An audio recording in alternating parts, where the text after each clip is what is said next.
Magandang hapon po sa inyong lahat, mga followers ko. Ngayon po ay Sabado, dito po ako nasa bahay at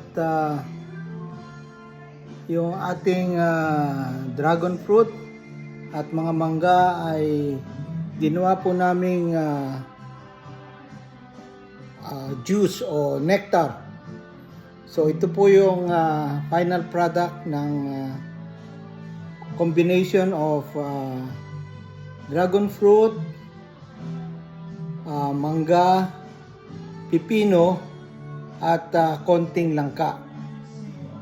Napaka sustansya po nitong